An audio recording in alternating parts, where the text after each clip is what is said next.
Dieu vous bénisse. Alors, la lecture de Luc 22-32 nous permet de découvrir la stratégie de Satan contre laquelle intervient le bouclier de la foi. Il s'agit de réclamer pour cribler comme le froment. Mais en pratique, comment le bouclier de la foi nous préserve de la chute? Alors, rappelons déjà que lorsque le grain est séparé de la paille, la victime se sent coupable et digne de mourir, indigne de Dieu, comme le montre Jean 3 au verset 19. Les hommes ont préféré les ténèbres à la lumière parce que leurs œuvres étaient mauvaises.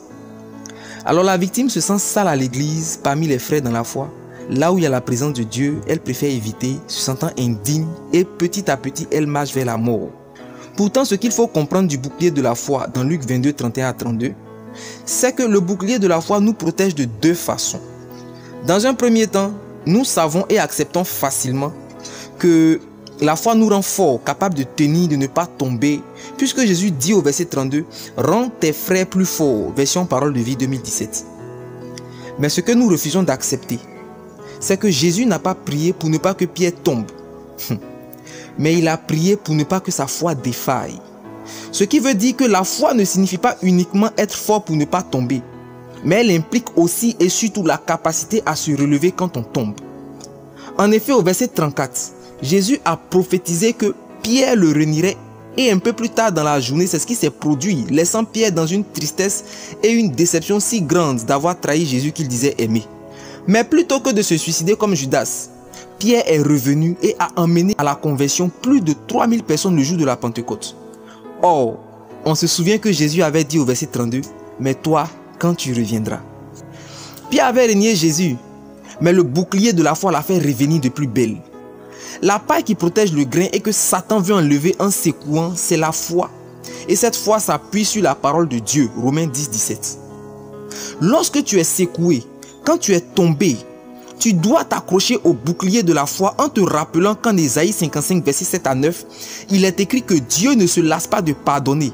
Car autant le ciel est élevé au-dessus de la terre, autant ses pensées et ses voies ne sont pas les tiennes. Dieu pense différemment de ce que tu crois et de ce qui t'accuse. Lorsque tu es secoué et que tu es tombé, tu dois te rappeler que Dieu a dit dans le psaume 37, les versets 23 à 24, que l'Éternel a fermé les pas de l'homme et il prend plaisir à savoir. S'il tombe, il n'est pas terrassé, car l'Éternel lui tient la main.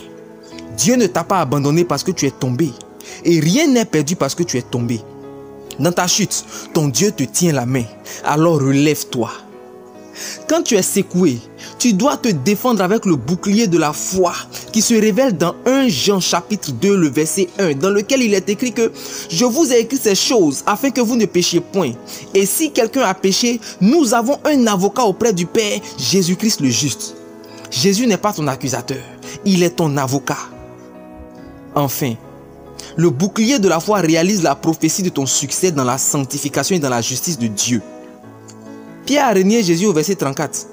Pourtant, le jour de la Pentecôte a marqué le début de l'accomplissement de la prophétie de Jésus sur Pierre.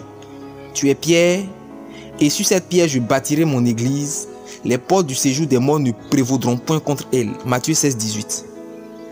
Tu es peut-être tombé. Peut-être tu ne cesses de répéter encore et encore ton péché. Mais tu es juste à l'étape où Pierre a renié Jésus. De même que Jésus a prophétisé que Pierre se relèverait, de même cette prophétie est pour toi aujourd'hui.